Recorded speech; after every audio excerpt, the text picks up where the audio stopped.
नमस्कार साथियों। मैं आपका साथी अजय मंजू। हमारे YouTube प्लेटफॉर्म द्रोणाम फीचर्स पर आपका हार्दिक स्वागत है। हमारा टॉपिक चल रहा था शिक्षण विधियां। शिक्षण विधियों में हमने कई है जो उसके चरण है जो पढ़ दिए, तो उसके बाद में हम आगे चलते हैं। उसका आगे के चरण है वो हम आज की क्लास में पढ़ने वाले हैं। हमारा टॉपिक क्या चल रहा था? शिक्षण विधियां।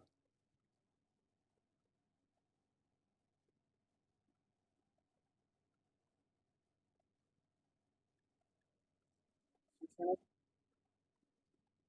विधियां, तो इसमें हम सबसे पहले क्या देखने वाले हैं?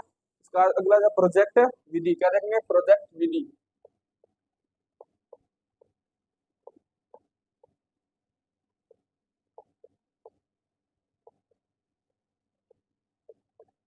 प्रोजेक्ट विधि में हम क्या देखेंगे? सबसे पहले कि ये किलपैट्रिक किलपैट्रिक ने किलपैट्रिक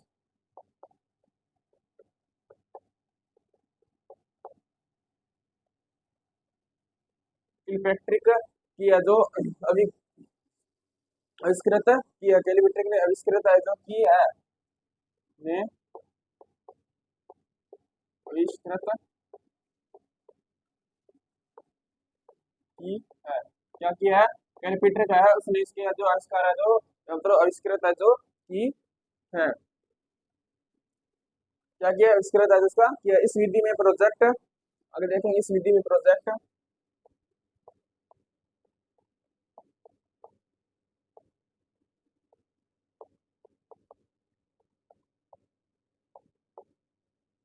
इस विधि में प्रोजेक्ट लक्ष्यों को स्पष्ट किया जाता है। क्या किया जाता है? प्रोजेक्ट विधि को स्पष्ट किया जाता है। क्या किया जाता है? प्रोजेक्ट को है जो इसमें स्पष्ट है जो किया जाता है। इसके बाद में आगे देखेंगे इस विधि में और क्या है। इस विधि के अंतर्गत,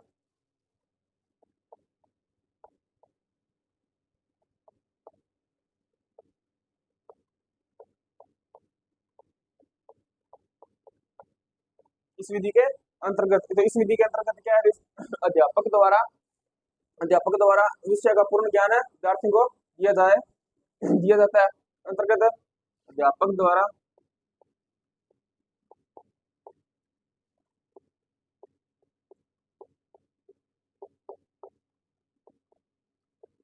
विद्यार्थी को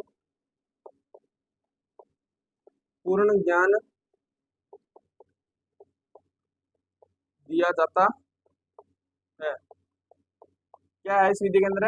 तो इस विधि के अंदर अध्यापक के द्वारा विद्यार्थियों को जो पूर्ण ज्ञान दिया जाता है, उसको हर चीज का, हर किसी भी चीज का जो उसको पता होता है कि विद्यार्थी को, सॉरी, अध्यापक को वो जो पूर्ण ज्ञान होता है वो विद्यार्थी को अध्यापक द्वारा जो दिया जाता है। इसमें छात्रों के समक्ष, इसमें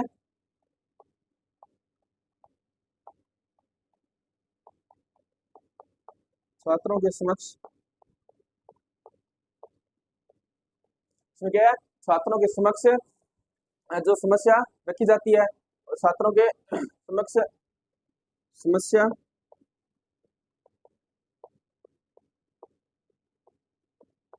रखी जाती है। क्या है? इसमें विद्यार्थियों की समस्या जो रखी जाती है, छात्रों द्वारा इससे समाधान निकाला जाता है। छात्रों द्वारा जाती है और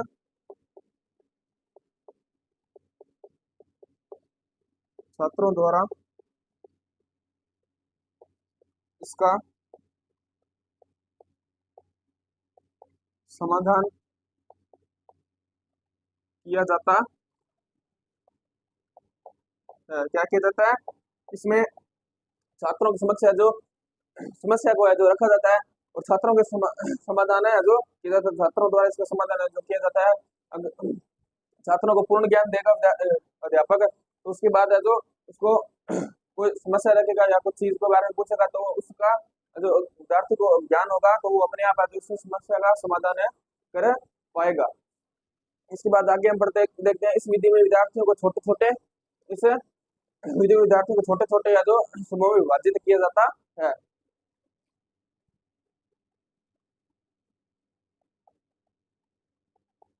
विधि में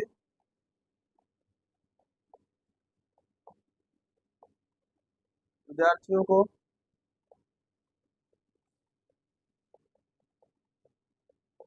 छोटे छोटे समूह में विभाजित किया जाता है। क्या किया जाता है इस विधि में? विद्यार्थियों को छोटे छोटे समूह में विभाजित किया जाता है। जिस प्रकार आपने स्कूलों या कॉलेजों में जो देखा हो, प्रैक्टिकल होते हैं, प्रोजेक्ट कार्य होते हैं, उसमें जो अलग अलग 5 या 10 जनों के जो ग्रुप जो बनाए जाते हैं, उसी प्रकार इसमें जो विद्यार्थियों के छोटे छोटे कई ग्रुप बना दिए जाते हैं और उस ग्रुप के हिसाब से वो कार्य है जो अपना अपना कार्य कर सकते हैं। और पिकनिक शिविर तथा पर्वतारोहण के बारे में जो इनको विधि का प्रयोग है जो किया जाता है।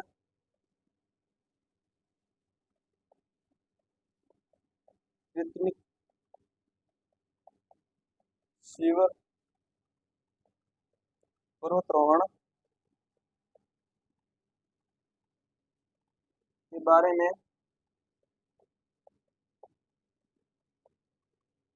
विद्यार्थी को बताया जाता क्या बताया जाता है?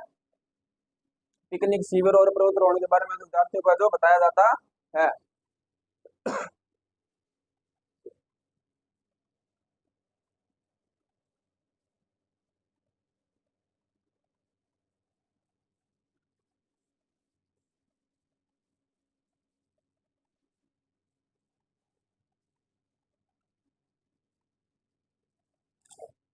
इसके बाद हम अगला जो अगली विधि है वो क्या है? अंश विधि क्या देखते हैं? अंश विधि के बारे में आगे हम लोग पढ़ते हैं।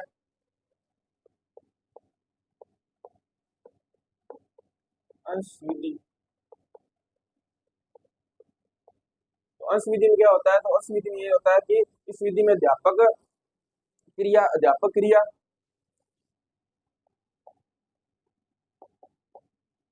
विधि में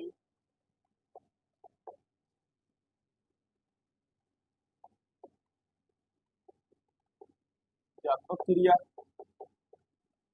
अध्यापक क्रिया और का प्रयोग क्रिया का जो छोटे छोटे भागों में विभाजित किया जाता है, छोटे छोटे भागों में जो विभाजित किया जाता है क्रिया को छोटे छोटे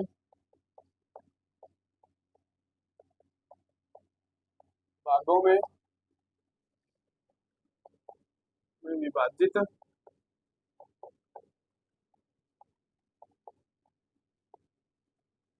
किया जाता क्या किया जाता है इसमें? इस विधि में व्यापक क्रिया को छोटे छोटे भागों में जो जो विभाजित किया जाता है, व्यापक की जो क्रिया होती है उसे छोटे छोटे हिस्सों में जो बांट दिया जाता है ताकि जो कार्य करने में आसानी हो। इसके बाद हम देखते हैं इस विधि में इस विधि के माध्यम से हम क्या कर सकते हैं? इस विधि के माध्यम से विद्यार्थी को ध्यान इस विधि के माध्यम से विद्यार्थी का जो ध्यान होता है उस क्रिया पर जो केंद्रित बताया जाता है। इस विधि में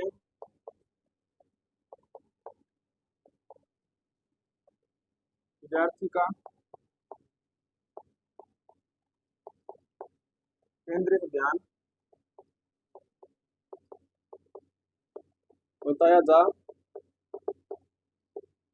सकता क्या किया जा सकता है? इस विधि में जो विद्यार्थी का जो केंद्रित ध्यान होता है कि उसका ध्यान किस तरफ होता है, किस केंद्र में उसका ध्यान है, तो उससे केंद्रित ध्यान का है जो इस विधि के द्वारा पता लगाया जा सकता है। इसमें इसमें आगे बढ़ते हैं इस क्रिया में।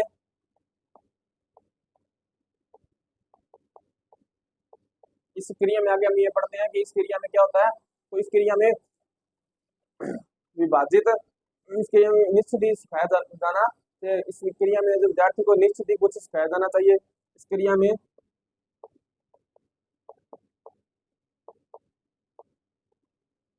विद्यार्थी को सिखाया जाना चाहिए। क्या किया जाए? इस विधि में तो विद्यार्थी कुछ ना कुछ है जो सिखाया जाना चाहिए। कुछ बातों को विद्यार्थी को है जो अध्यापक द्वारा उसे सिखाया जाना चाहिए चाहिए तो अंश विधि के बाद में पढ़ते हैं पूर्ण विधि। क्या पढ़ते हैं? पूर्ण विधि।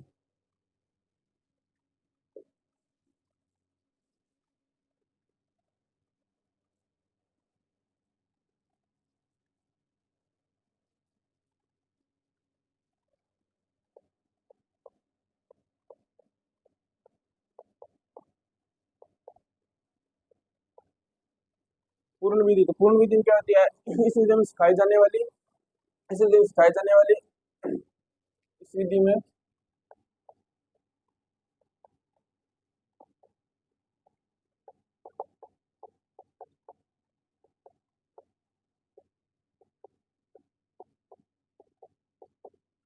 क्या है, इस विधि में है जो सिखाई जाने वाली क्रिया को, सिखाई जाने वाली क्रिया को विद्यार्थी एक बार ही, सिखाई जाने वाली क्रिया को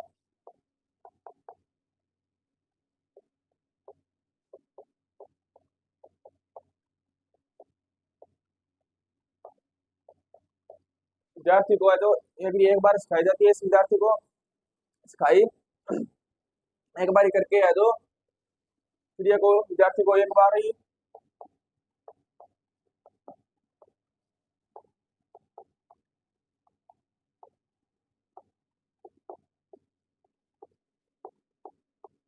सिखाई जाती है। क्या है, इस क्रिया में जो क्रिया को विद्यार्थी के को एक बार ही दिखाई जाती है, इसमें बार बार है जो उस क्रिया को नहीं दिखाई जाती। इसके बाद हमें पढ़ते हैं यह विधि विद्यार्थी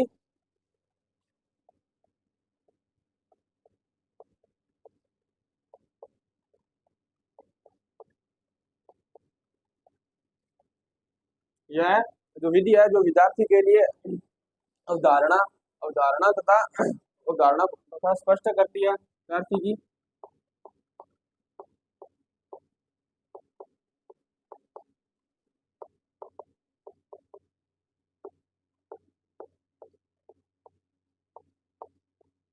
करती है, क्या करती है, ये विद्यार्थी की अवधारणा को है जो स्पष्ट करती है।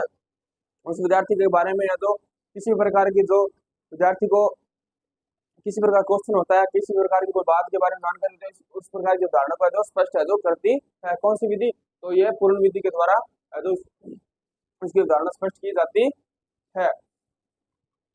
इसके बाद हम पढ़ते हैं स्वेच्छा विधि, क्या पढ़ते हैं, स्वेच्छा विधि। पूर्ण विधि हमने पढ़ ली, पढ़ते हैं स्वेच्छा विधि।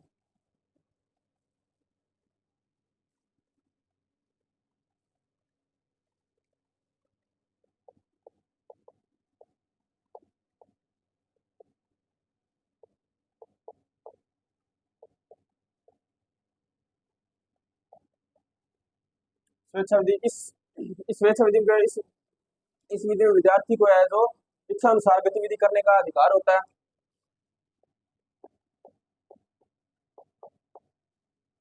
इस विधि में विद्यार्थी को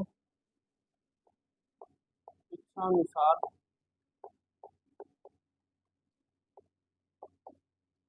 कार्य करने का कार्य करने का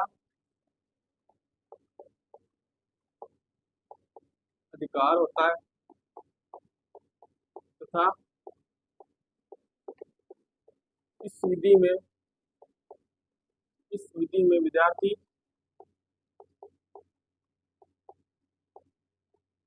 स्वतंत्र होता है। क्या होता है, इस विधि में जो विद्यार्थी स्वतंत्र होता है, इसमें विद्यार्थी इच्छा अनुसार कार्य कर सकता है, कोई भी कार्य है जो विद्यार्थी अपनी इच्छा से कर सकता है, जैसे कभी भी खेलना हो, पढ़ाई करना हो, और कोई भी अन्य कार्य जैसे पिकनिक, शिविर पर्वतारोहण, कुछ भी कार्य करने हो, तो उसमें विद्यार्थी है जो अपनी इच्छा के अनुसार है जो कर सकता है। इसमें विद्यार्थी स्वतंत्र है जो माना जाता है, स्वतंत्र है जो होता है। इस विधि के पराक्रम से आगे बढ़ते हैं। इस विधि के पराक्रम विद्यार्थी रुचि आनंद, इस विधि के पराक्रम से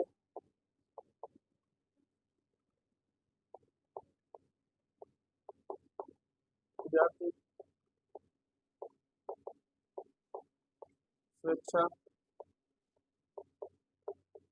क्या है, इस विधि के पराक्रम से विद्यार्थी स्वेच्छा आनंद तथा आत्मविश्वास है जो आत्मविश्वास रखता है, आत्मविश्वास, हाँ,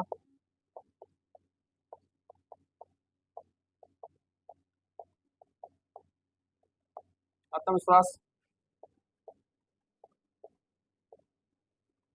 लगता है। क्या इस विधि में प्राप्त विद्यार्थी आनंद स्वेच्छा था आत्मविश्वास लगता है, क्यों लगता है स्वेच्छा आनंद, इसलिए लगता है क्यों इस विद्यार्थी इस विधि में विद्यार्थी है जो स्वतंत्र होता है, वो अपनी इच्छा अनुसार कार्य कर सकता है, अगर विद्यार्थी बच्चा अगर अपनी इच्छा अनुसार कोई भी कार्य करता है, जैसे इच्छा हुई तो खेल लिया, इच्छा हुई तो पढ़ लिया, तो उसमें जो उसमें किसी का दबाव नहीं होता है, तो इसलिए वो अपने मन से जो भी कार्य करता है उसलिए उसको अपने आनंद है जो महसूस होता है, वो उस काम को करने में आनंद है जो महसूस करता है।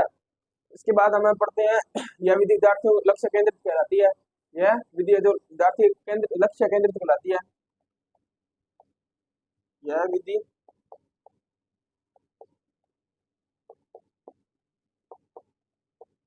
विद्यार्थी की लक्ष्य केंद्रित विधि कहलाती है। क्या कहलाती है? विधि है जो विद्यार्थी के लक्ष्य केंद्रित कहलाती है, क्योंकि इस विद्यार्थी वो स्वतंत्र होने के कारण विद्यार्थी अपने मन की बात कहेगा, उसको वो अपना लक्ष्य है जो लक्ष्य पर केंद्रित लक्ष्य पर केंद्र होगा, वो अपने लक्ष्य पर है जो फोकस रखेगा, अपने केंद्रित लक्ष्य पर है जो सबसे ज्यादा ध्यान देगा, इसलिए यह लक्ष्य केंद्रित विधि है जो मानी जाती है, किसकी? विद्यार्थी की है जो मानी जाती है। इसके बाद हम अगली विधि पढ़े, स्वेच्छा विधि पढ़ ली। अब पढ़ेंगे हमें आदेश विधि। कौन सी विधि पढ़ेंगे? आदेश विधि है जो हम पढ़ने वाले हैं।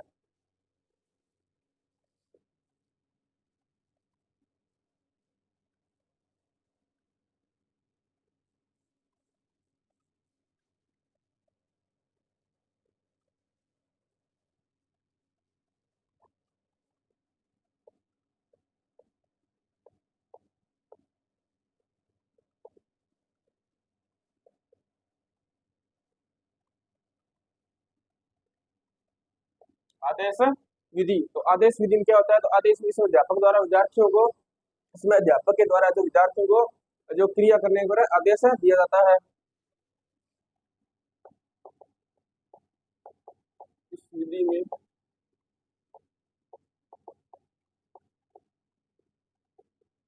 अध्यापक द्वारा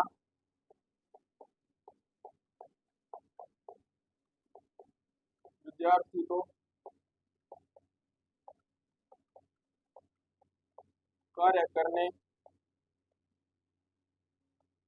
का आदेश दिया जाता है। क्या दिया जाता है? इसमें अध्यापक के द्वारा विद्यार्थी को कार्य करने का आदेश दिया जाता है। पिछली विधि में बड़े स्वेच्छा विधि, तो उसमें विद्यार्थी स्वतंत्र माना जाता। इसमें जो आदेश विधि में जो आदेश के अनुसार कार्य करना पड़ता है, इसमें जो अध्यापक विद्यार्थी को जो कार्य करेगा, वो कार्य है जो विद्यार्थी को आदेश के द्वारा दिया जाएगा, आदेश देगा। जैसे कोई भी पाठ को याद करना हो, कोई भी कार्य करना हो, काम करना हो, कुछ भी करना हो, तो वो है जो अध्यापक के आदेश पर करेगा। अगर वो स्वतंत्र होगा तो स्वतंत्र तो वो अपनी इच्छा अनुसार कार्य करेगा, अगर उसको कुछ भी कार्य दिए तो वो अपनी इच्छा के अनुसार ही करेगा। अध्यापक का उसमें अध्यापक कोई बात है जो वो नहीं मानेगा, तो इसलिए आदेश विधि में है जो अध्यापक के जो आदेश देगा, उसी के आदेश के आधार पर जो विद्यार्थी है जो अपना कार्य करेगा। यह विधि प्रक्रिया पर आधारित होती है। क्या होती है? ये प्रतिक्रिया पर है जो आधारित होती है। यह विधि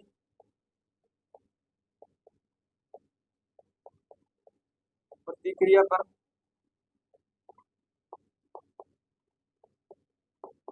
आधारित होती है। क्या होती है? यह प्रतिक्रिया पर आधारित होती है। कौन सी विधि? तो आदेश विधि जो प्रतिक्रिया पर आधारित होती है। इस विधि का प्रयोग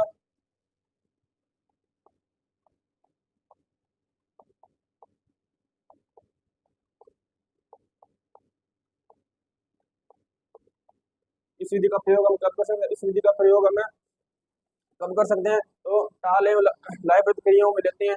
टाल एवं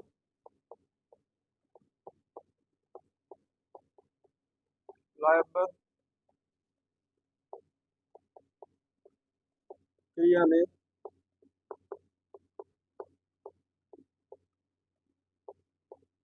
लेते हैं। क्या लेते हैं? टाल एवं लाइव क्रिया में है जो हमें इस विधि का प्रयोग है जो लेते हैं। इस विधि का प्रयोग आगे हम किस प्रकार करते हैं? मार्चिंग ड्रिल तथा मास पीटी में, मार्चिंग ड्रिल तथा मास पीटी में, मार्चिंग ड्रिल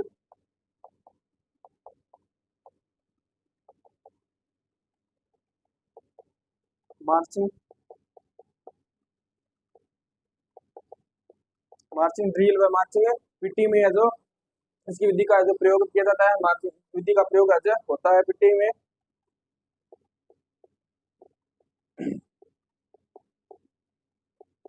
विधि का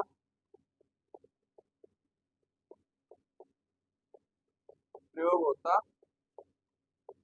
क्या होता है, इस विधि का मार्चिंग ड्रिल और मार्चिंग पीटी में इस विधि का जो प्रयोग किया जाता है, इसे इसे शिक्षक केंद्रित, इस विधि को शिक्षक केंद्रित,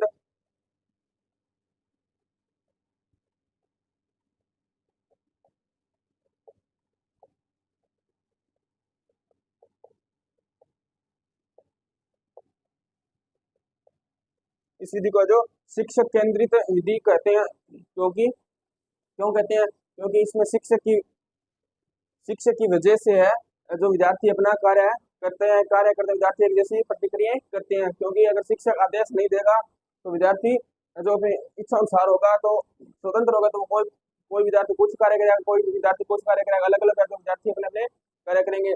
तो इस विधि को शिक्षक केंद्रित कहा जाता है, क्योंकि सभी, अगर शिक्षक आदेश देगा तो सभी विद्यार्थियों को एक जैसा आदेश देगा, तो सभी विद्यार्थी है तो एक जैसा कार्य करेंगे, इसलिए ये शिक्षक केंद्रित पर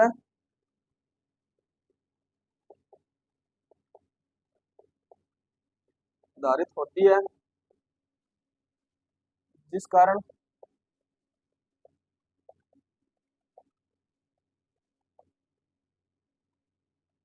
सभी विद्यार्थी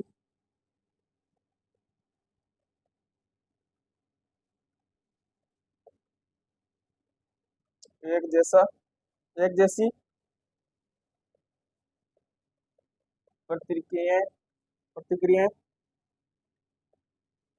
करें, ये क्या करेंगे, एक जैसी प्रतिक्रियाएं करेंगे। इसमें आदेश विधि में शिक्षक के आदेश के अनुसार सभी एक जैसी प्रतिक्रियाएं जो करेंगे।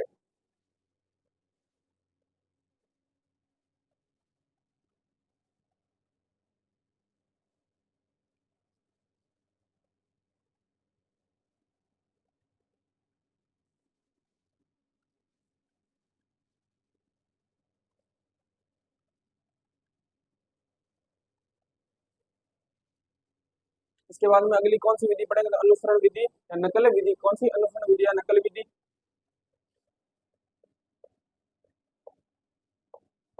अनुसरण विधि विधि या नकल विधि। नकल विधि, तो इस विधि में क्या होता है, तो इस विधि में छात्रों द्वारा, इस विधि में छात्रों द्वारा अध्यापक द्वारा दिए जाने वाले, इस विधि में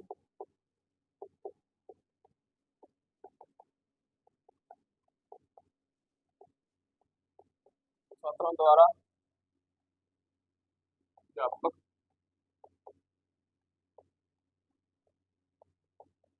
द्वारा दिए जाने वाले,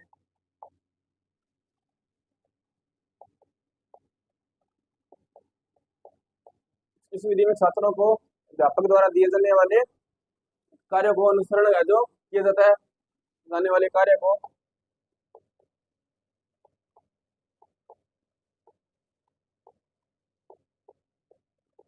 अनुसरण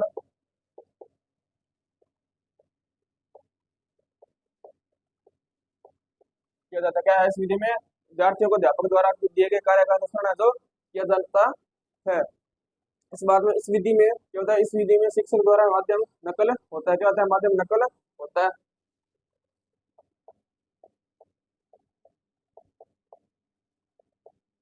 इस विधि में क्या होता है, तो इस विधि में जो शिक्षण का शिक्षण का माध्यम क्या होता है, शिक्षण का माध्यम नकल होता है। इस विधि में शिक्षण का माध्यम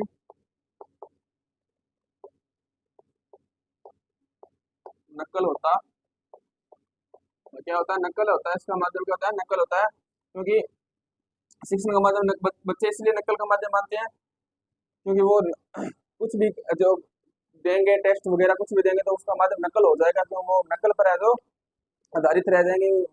नकल के अलावा अगर उसको, अगर सीधा पेपर करने दिया जाए, तो वह जो उनके लिए वो कठिनाई हो जाएगी, इसलिए उनका माध्यम क्या होता है, नकल हो जाता है।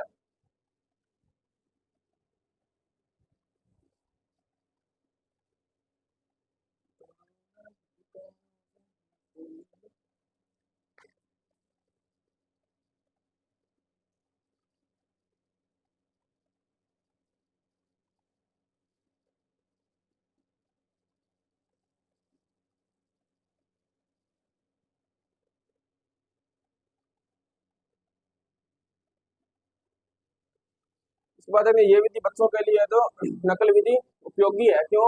इसलिए उपयोगी है, अगर बच्चे नकल से दूर रहेंगे तो वो जो अपना कार्य है जो खुद करेंगे, खुद करना सीखेंगे। अगर वो नकल पर आधारित रह जाएंगे तो वो नकल पर ही हमेशा के लिए डिपेंड हो जाएंगे। इसलिए अगर उनके पास नकल नहीं होगी खुद करने के लिए तो वो जो आगे कुछ नहीं कर सकते। अगर उनको पहले दिन से ये नकल की आदत ना डाली जाए, फिर ये अपने आप करने की आदत हो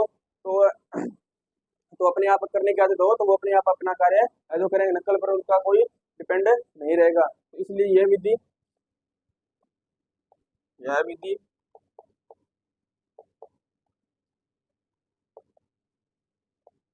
बच्चों के लिए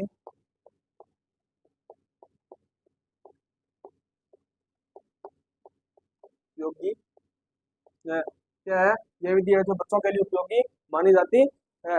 मार्चिंग पीटी तथा ड्रिल पीटी। ड्रिल में यह marching PT, marching PT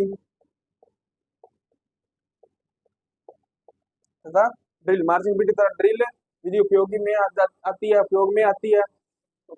drill विधि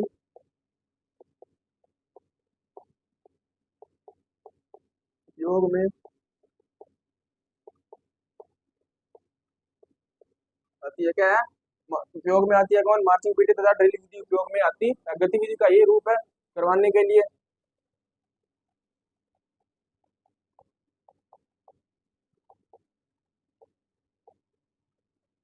का यह उपयोग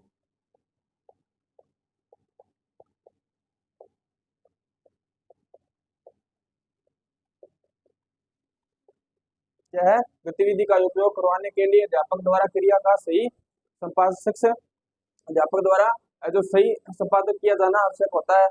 सही के लिए अध्यापक द्वारा सही संपादक करवाना करवाना आवश्यक क्या है? यह गतिविधि है उपयोग करवाने के लिए अध्यापक जो है कि सही संपादक करवाना है जो आवश्यक होता है। क्रिया का संपादक करवाना है जो अध्यापक के लिए जो आवश्यक होता है। अब हम पढ़ेंगे लास्ट विधि कौन सी? नाटक विधि। कौन सी पढ़ेंगे? नाटक विधि है जो पढ़ने वाले हैं। इस शिक्षण विधि की लास्ट है जो विधि रहती है कौन सी? 10वीं नाटक विधि।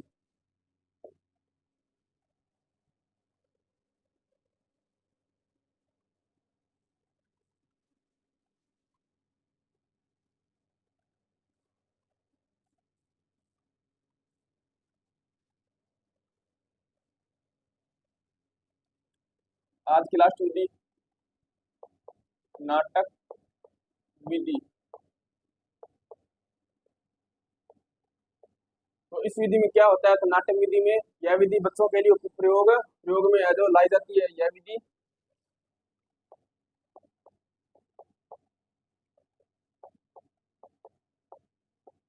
बच्चों के प्रयोग में लाई जाती है। क्या है? ये विधि बच्चों के प्रयोग में है जो लाई जाती है, क्योंकि नाटक नाटक वगैरह बच्चों को है जो पसंद होते हैं, इसलिए बच्चों के लिए प्रयोग में है जो विधि लाई जाती है। इस विधि का कार्य करते हुए बच्चा बच्चा सभी यह कार्य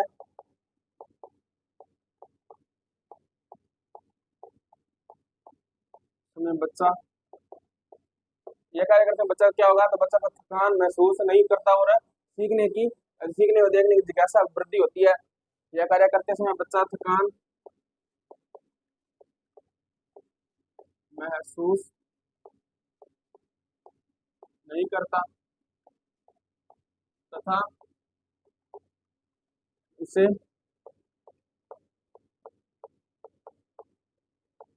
सीखने की वृद्धि में जिज्ञासा उत्पन्न होती क्या होती है? इस विधि में जो बच्चा थकान महसूस नहीं करता और सीखने की जिज्ञासा तो होती है। क्यों? क्योंकि अगर बच्चे को अगर हम जो किसी प्रकार का इंजॉय करवाते हैं, किसी प्रकार का जो मनोरंजन करवाते हैं, तो मनोरंजन करता है तो बच्चा उसमें थकान महसूस नहीं करता था। वो मनोरंजन होता है इसलिए वो थकान महसूस नहीं करता। मनोरंजन मनोरंजन में ही है जो वो जो सीखने में उसकी वृद्धि होती है।